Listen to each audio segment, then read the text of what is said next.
We all know the story of Scrooge, right? Bah humbug and all that.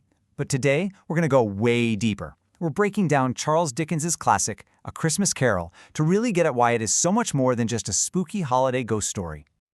I mean, think about it. It's a ghost story that's almost 2 centuries old. So why is it still on reading lists everywhere? Why do we keep making movies and plays about it year after year? That's the big question, and that's exactly what we're digging into. All right, so here's our game plan. We'll look at what Dickens was really trying to do, then we'll get to know Scrooge and the world that made him so miserable. After that, we'll follow his ghostly journey, see what he learns, watch his incredible transformation, and finally, wrap it all up with the story's powerful message. Okay, let's dive right in.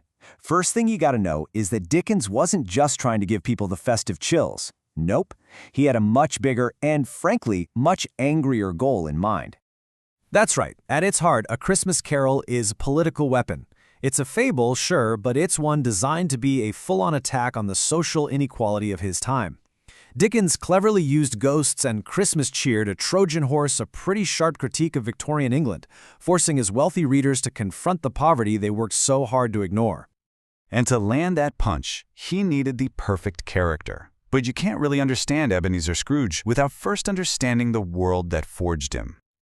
Victorian London was basically a tale of 2 cities in one. You had the Industrial Revolution making a handful of people unbelievably rich, but for everyone else, it meant backbreaking labor, terrible poverty, and a society that pretty much just looked the other way. This massive gap between the rich and poor is the entire stage for our story. And get this neglect wasn't just an attitude, it was the law. The Poor Law of 1834 basically turned being poor into a criminal offense. It created these awful places called workhouses, which were deliberately designed to be so horrible that people would literally prefer to starve on the streets.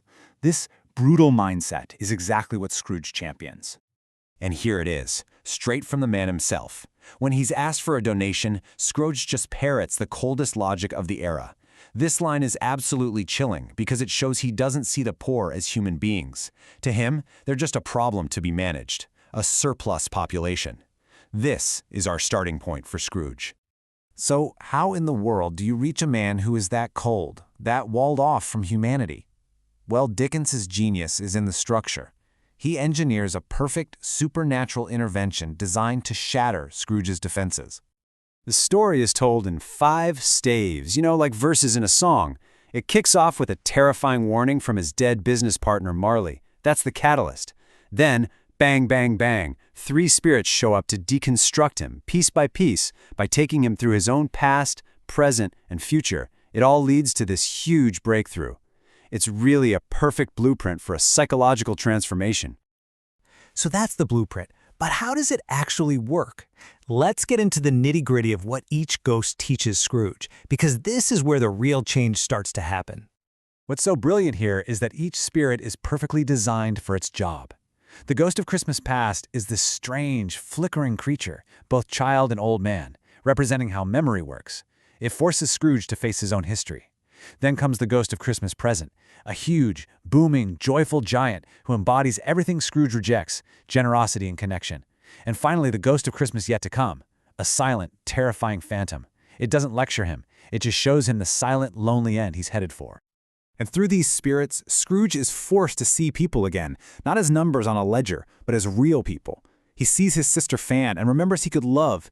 He sees his old boss Fezziwig and realizes you can be a successful businessman and a good person. He sees Belle, the love he threw away for money. And then he sees the Cratchits and his nephew Fred and is confronted with the warmth and dignity he has so furiously rejected. And all of this builds to one final, devastating climax. When Scrooge is shown his own neglected grave with no one to mourn him, he just completely breaks. What happens next is one of the most famous and powerful turnarounds in all of fiction. So just to feel the full whiplash of this change, let's remind ourselves where we started. This is him, a man so isolated in his own bitterness that the idea of joy actually offends him. And now look at him. The contrast is just breathtaking. And notice that key phrase at the end. He's going to live in the past, the present, and the future. He's not just putting on a happy face for the holidays. He has integrated the lessons of all 3 spirits. This is a total rebirth. So here it is, side by side. He transforms from this symbol of cold, heartless capitalism into a model of social responsibility. He doesn't close his business, he changes it. He becomes a real human being again, a second father to Tiny Tim, and a part of the community he once despised. And this brings us right back to our original question. Why do we still care about this story so much? Well, it's because Dickens's message is just as urgent today as it was back in 1843. The story lasts because its themes are just so universal. It's a powerful reminder that it's never too late to change. It argues that poverty isn't some moral failing, it's a social problem we all have a hand in. And maybe most importantly, it screams that our real wealth isn't in our bank accounts, but in our connections to each other. And part of its genius is that you can read it on multiple levels. On one level, yeah, it's a beautiful story about one man saving his soul. But if you look deeper, it's a blistering critique of an entire economic system that produces both extreme wealth and extreme poverty. The story's both things at once, and that's what makes it so rich. So we'll end with this. Dickens used a ghost story as a wake-up call to his society.